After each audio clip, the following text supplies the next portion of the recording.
তো hello' everyone আজি মই ষ্টাৰ্ট কৰিব লৈছোঁ যিটো চেপ্টাৰ 8 হয় ক্লাছ 12ৰ এপ্লিকেশ্যন অফ ইণ্টিগ্ৰেশ্যন তাৰে মই কেইটামান কুৱেশ্যন ডিছকাছ কৰিম প্লাছ টপিকখিনি তো ইয়াতে আমাক নতুন NCERT যিখন আছে একদম ৰিভাইজড সেইখন মতে কেইটামান কুৱেশ্যনে লাগে তো সেই কুৱেশ্যনকেইটাত আমাৰ কি থাকে এৰিয়া এনক্ল'জ বাই চিম্পল কাৰ্ভছ বুলি দিয়া আছে আৰু সেইখিনিতে কি থাকে জাষ্ট অকণমান বস্তু আছে বেছি নাই তো আমি তাৰ লগত ৰিলেটেড যদি মই ক'ব যাওঁ যে এৰিয়া কেনেকুৱা হয় ছাপ'জ মই ফিগাৰটোত লৈছোঁ এটাৰ মোৰ কাৰ্ভ আছে এই কাৰ্ভডাল আছে এই কাৰ্ভডালে কি কৰি আছে যদি মই কাৰ্ভডাল ড্ৰ কৰোঁ ন এই কাৰ্ভডালে মোৰ এক্স এক্সিছৰ লগত এৰিয়া এটা কভাৰ কৰি আছে এই পৰ্চনটো ঠিক আছে এক্স এক্সিছৰ লগত এটা বাউণ্ডেড ৰিজিয়ন এটা বুলি ক'ব পাৰোঁ মই এইখিনি আছে মোৰ তো মই যদি এই ৰিজিয়নটোৰ মোক এৰিয়া লাগে দেন মই কি কৰিম মোৰ সেইটো হ'ল মোৰ ইয়াৰ এপ্লিকেশ্যন অফ ইণ্টিগ্ৰেশ্যনত উলিয়াব লাগে হা তো চাবা এই ৰিজিয়নটো ক'ত লাগে মোক এক্স ইকুৱেলছ টু এৰ পৰা y equals to b the line x equals to a বুলি ক'লে ৱাই এক্সিছৰ parallel line x equals to b ক'লে ৱাই এক্সিছৰ পেৰেলেল লাইন হয় তো এই লাইনডাল আৰু এই লাইনডালৰ মাজত থকা এৰিয়া তো এই কাৰ্ভডালে এই স্পেচিফিক কি আছে ৰিজিয়নটোত যিখিনি এৰিয়া কভাৰ কৰি আছে সেই এৰিয়াখিনি আমি উলিয়াব লাগে বাই এপ্লাইং ইণ্টিগ্ৰেশ্যন তো তাৰ কাৰণে কি হয় মনত ৰাখিবা যদি এৰিয়াটো ডি এক্স মানে কি এক্স এক্সিছৰ লগত থাকে আমাৰ ফৰ্মুলাটোত আহি যাব ডি এক্স ঠিক আছে ইয়াতে মই লিখিছোঁ ইয়াতে এই ফৰ্মুলাটোত ইয়াতে ফৰ্মুলাটোত চোৱা তাত লিখা আছে ডি এক্স ঠিক আছে ডি এক্স আছে আৰু ইন কেছ যদি সেই এৰিয়াটো ৱাই এক্সিছৰ লগত আছে চোৱা এই এৰিয়াখিনি এবাৰ কি আছে ৱাই এক্সিছৰ লগত আছে যদি ৱাই এক্সিছৰ লগত থাকে আমাৰ ফৰ্মুলাত কি আহি যাব ইয়াতে ডি ৱাই আহি যাব ঠিক আছে চাবা এতিয়া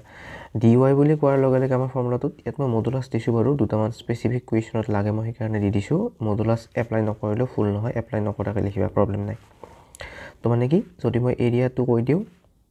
দিছোঁ ইয়াতে the area bounded by the curve Y equals to F X মানে ৱাইৰ ভেলুটো দিয়া আছে ৱাই ইকুৱেলছ টু এক্সৰ কিবা কিবি ফাংচন এটা থাকিব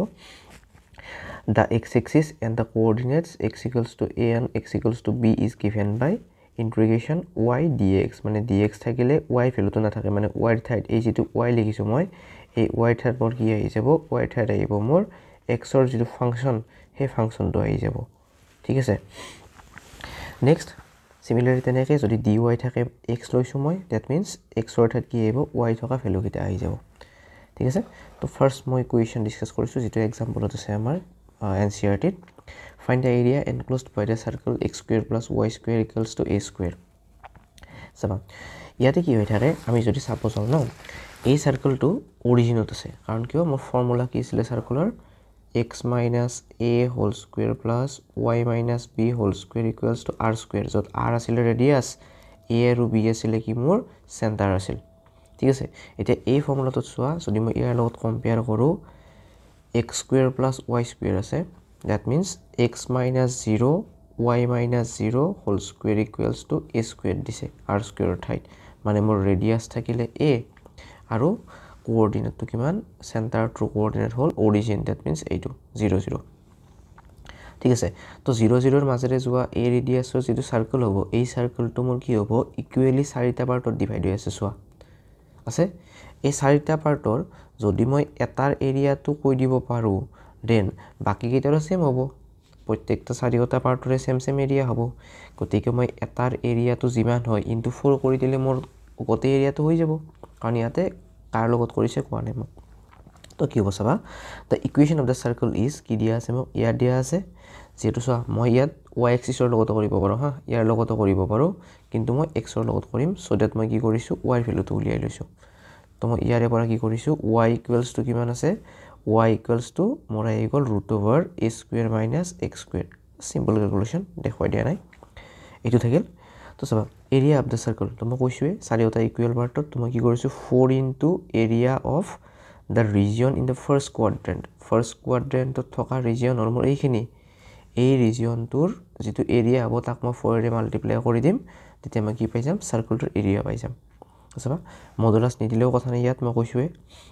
4 ইনটু চাবা এতিয়া ইয়াতে ভ্যালু কাৰ আহে যেহেতু মোৰ ইয়াত কি আছে ভেৰিয়েবল আছে ইন্টিগ্ৰেশনৰ dx তো x ভেৰিয়েবল থাকিল x ৰ ভ্যালুটো কোৰ পৰা কলৈকে গৈছে চোৱা মানে এই ৰিজিয়নটোত হা এই পইণ্টটোৰ মানে মোৰ কাৰ্ভডাল এইখিনিৰে পৰা কালাৰটো চেঞ্জ কৰি লৈছোঁ তো মোৰ কাৰ্ভডাল এইখিনিৰ পৰা এনেকৈ ইয়ালৈ আহিছে এই পৰ্চনটো আহিছেনে নাই তো এই কাৰ্ভডালৰ ইকুৱেশ্যন মোৰ কিমান চাৰ্কুলটোৰ ইকুৱেশ্যনটো ডেট মিনছ এইটো মই চিম্প্লিফাই কৰি লৈছোঁ ৱাইৰ ভেলু ঠিক আছে তো এই কাৰ্ভডালৰ লগত মোৰ কি আহি যাব চোৱা এতিয়া ক'ৰ পৰা ক'লৈকে গৈছে এক্সৰ ভেলু ইয়াত কিমান থাকে 0 এই পইণ্টটোত তাৰ পৰা এনেকৈ গৈ গৈ গৈ মোৰ ফাইনেল পইণ্ট কোনটো এইটো এই পইণ্টত এক্সৰ ভেলু কিমান এ আৰু ইয়াতে আছে 0 মানে 0ৰ পৰা মোৰ এ লৈকে কি যাব মোৰ এক্সৰ ভেলুটো মোৰ 10 কৰিব ঠিক আছে এটা কথাটো আহিল কিমান সেইকাৰণে আহিল 0ৰ পৰা এ আহিল ইয়াতে ক্লিয়াৰ নেক্সট কি আছে চাবা 0ৰ পৰা এ অহাৰ পিছত নেক্সট আমাৰ কি থাকিল যে মই ইয়াত মডুলাছটো উঠাই লৈছোঁ কাৰণ ফাৰ্ষ্ট কোৱাড্ৰেণ্ট আছে যদি ছেকেণ্ড কোৱাড্ৰেণ্ট থাকিল হয় ৱাইৰ ভেলুটো মই নিগেটিভ ল'লোঁ হয় তেনেকুৱাকৈ লোৱা যায় কথা নাই বাৰু তোমালোকে এই লাইনটো নেগলেক্ট কৰি এই লাইনটো লিখি দিলে হ'ব স্কিপ কৰি দিলে হ'ল এইটো লাইন ঠিক আছে মানে এইটো লাইন মই স্কিপ কৰিব দিছোঁ এইটো লাইন নালাগে লিখিব নেক্সট চাবা নেক্সট কি আহে 4 0 to a ৰুট অভাৰ ৱাইৰ ভেলু পাইছোঁ মই এইটো ৱাইৰ ভেলু কি পাইছোঁ এইটো এই ভেলুটো মই ইয়াত পুট কৰি দিছোঁ y equals to root over this put কৰিছোঁ কাৰণ মোৰ কি আছে চাৰ্কুলটোৰ ইকুৱেশ্যনটো আছে নেক্সট মই কি লৈছোঁ পুট কৰি দিছোঁ ইউজিং 1 মই লিখিব থৈ দিছোঁ ইয়াত নেক্সট চাবা এইটোতো ফৰ্মুলা আছিল হা এই ফৰ্মুলাটো আমি পাইছোঁ ক'ত ইণ্টিগ্ৰেশ্যনত আছিলে ইণ্টিগ্ৰেশ্যনৰ কিমানত আছিলে এক্সাৰচাইজ 7.5ৰ আগত আছিলে তিনিটা নে চাৰিটা ফৰ্মুলা আছে সেইকেইটাত তোমাৰ এই ফৰ্মুলাটো পাই যাবা চালে এক্সাৰচাইজ মনত ৰাখি ল'বা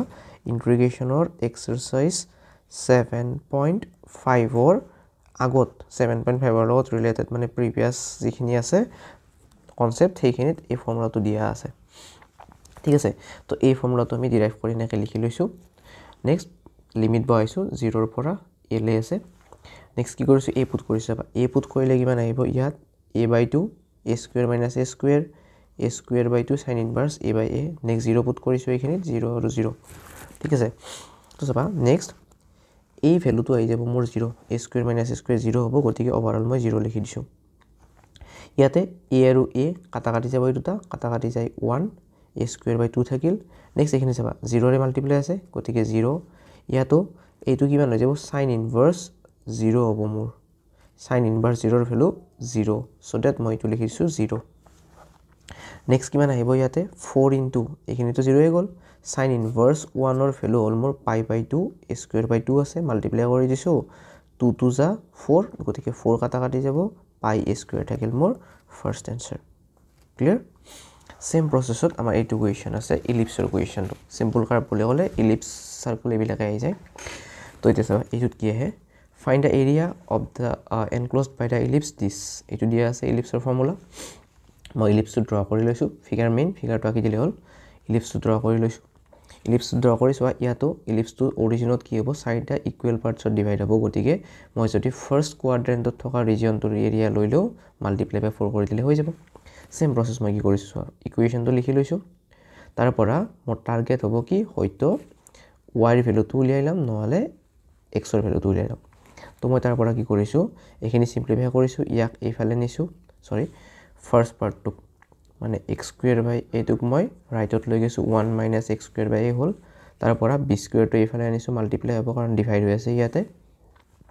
নেক্সট b স্কয়াৰ গুচি গল থাকিল কি y স্কয়াৰ = b স্কয়াৰ এইখিনি মই এলসিএম লৈ দিছো a স্কয়াৰ - x স্কয়াৰ ঠিক আছে লোৱাৰ পিছতে কি থাকিল y = যদি মই এইফালে কি স্কয়াৰ আছে না নাই এইফালে যদি মই লৈ যাও ৰুট ওভাৰ আহিব তো এইফালে কি হ'ব চাবা যদি মই ৰুট ওভাৰ লগাই দিও b স্কয়াৰৰ কাৰণে b a স্কয়াৰৰ কাৰণে a গতিকে b বাই a মই ইয়াত লিখিছো ৰুট ওভাৰ এইখিনি লিখি দিছো ক্লিয়াৰ নেক্সট চাবা গতিকে এইখিনি আগৰ নিচিনাকে এৰিয়া ইন দা ফাৰ্স্ট কোৱাড্ৰেন্ট ইটো লাইন লিখিব নালাগে স্কিপ কৰিব দিছো এই লাইনটো সেম প্ৰসেস y = কিমান আছে চোৱা y = আছে b বাই a এইখিনিতে লিখিছো b by a root over এইখিনি ক্লিয়াৰ এইখিনি মই লিখি দিলো নেক্সট মোৰ কাম কি যে এইটো b বাই a যেটো আছে এইটো মোৰ কনস্ট্যান্ট পাৰ্ট গতিকে হি কোড যাব ইন্টিগ্ৰেশনৰ বাহিৰত গলে কি থাকিল 4b বাই a হ'ব লিখিছো ইয়াতে নেক্সট কি থাকিব ইন্টিগ্ৰেশন এইটো আগৰ নিচিনাকে সেম ফৰ্মুলা হা এইটা ফৰ্মুলা এপ্লাই হ'ব এইটো ফৰ্মুলা ইয়াতে আহি গল নেক্সট সেম প্ৰসেস ভ্যালুটো বহাইছো আমি অকমান আগতে এইখিনি ইন্টিগ্ৰেশন সেম হয় অকমান আগতে কৰিছো যাৰ ডাউট থাকে আগৰটো চাই ল'বা সেম ক্যালকুলেশন একো বেলেগ নাই ইয়াৰে পৰা আমি 4b/a থাকিল এইখিনি আগৰ নিচিনাকৈ পাইছো আগৰটোৰ পৰা ইয়াতো আছে সেম প্ৰসেস মই চাই লোৱা এবাৰ এটো চ a²/2 π/2 আছে এইটো আছে a²/2 π/2 কাটাকাটি কৰিছো 4 আৰু 2 2 যা 4 কাটাকাটি যাব a আৰু এটাই কাটা যাব কাটাকাটি কৰি মই কি পাম পাই এটা থাকিব ইয়াতে a এটা থাকিব b এটা থাকিব মানে π/ab ক্লিয়াৰ কাটাকাটি কৰি চাবা বুজি পাব লাগে এইখিনি হা সেম প্ৰসেসত এক্সাৰসাইজ 8.1 ত একদম নিউ খন হা নিউ বুকখনৰ মতে এক্সাৰসাইজ 8.1 ৰ ফাৰ্স্ট কোৱেশ্চন টু তেনেকৈ হয় exactly same question from this হা যেটো আমি এই এক্সাম্পলটো কৰিলো সেম কোৱেশ্চন হয় চাই লবা এবাৰ কেৱল কি পইণ্টটো কি আছে চোৱা ইয়াতে আছে 03 ঠিক আছে কাৰণ ইয়াৰে পৰা চাবা পইণ্টটো কিমান আহে ইয়াৰে পৰা আহিব 4 স্কয়াৰ ইয়াৰে পৰা আহিব 3 স্কয়াৰ আলটিমেটলি এইটো x ৰ লগত ন গতিকে x ৰ কাৰণে আহিব 40 y ৰ কাৰণে আহিব 03 এইটোৰ পৰা y আহে হা ইয়াৰ পৰা x টো আহে ক্লাস 11 ত আছিল এইটো তো চাবা ইয়াতে এই পইণ্টটোত x ৰ ভ্যালু 0 আছে আৰু এই পইণ্টটোত x ৰ ভ্যালু আছে মোৰ 4 মানে কোৰ পৰা কলে যাব 0 to 4 হলে মোৰ ইন্টিগ্ৰেশনৰ লিমিট হ'ব চোৱা সো মই চাব যাও চোৱা ইয়াতে লিখিছো এটো লাইন নেগলেক্ট কৰিলে কথা নাই মানে ইয়াতে মডুলাসটো ৰিমুভ কৰি দিবা এনেকৈ মডুলাসটো ৰিমুভ কৰি y dx দি দিবা 0 to 4 যাব বাকিখিনি সেম প্ৰসেস 0 to 4 বাকিখিনি আমাৰ ইয়াৰে পৰা এই ভ্যালুটো আহি যাব y ঠাইত নেক্সট সেম প্ৰসেস ইয়াতে a স্কয়াৰৰ জায়গাত কিমান আছে 16 আছে a স্কয়াৰৰ ঠাইত যদি 16 থাকে মানে a স্কয়াৰ ইকুৱেলস টু আছে মোৰ 16 দ্যাট মিন্স মই কি লিখিব পাৰো ইয়াকে 4 স্কয়াৰ বুলি লিখি দিব পাৰো ইয়াতে হা নেক্সট বাকিখিনি সেম ক্যালকুলেশন আগৰ দৰে এক্স্যাক্টলি সেম এটো আনসাৰ উলিয়াই চালে হল ঠিক আছে নেক্সট এইটো আছে চোৱা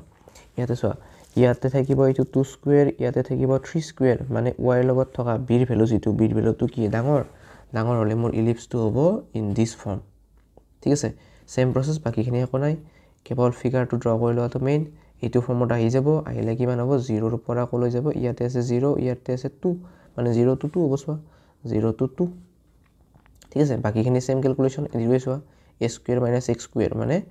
2 স্কয়াৰ - x স্কয়াৰ হ'ব ৰুটৰ ভিতৰত এইখিনি ক্যালকুলেশন আগৰ দৰে সেম কোৱেশ্চন হয় তো মই এইকেইটা দি দিছো বাকিখিনি নেক্সট ভিডিঅত দি আছো থ্যাংক ইউ নেক্সট ভিডিঅৰ কাৰণে ওয়েট কৰি লবা বাকি যিখিনি থাকে তাৰ কাৰণে কিবা ডাউট থাকিলে মোক কমেন্ট কৰি জনালে হল thanks for watching and do subscribe for latest videos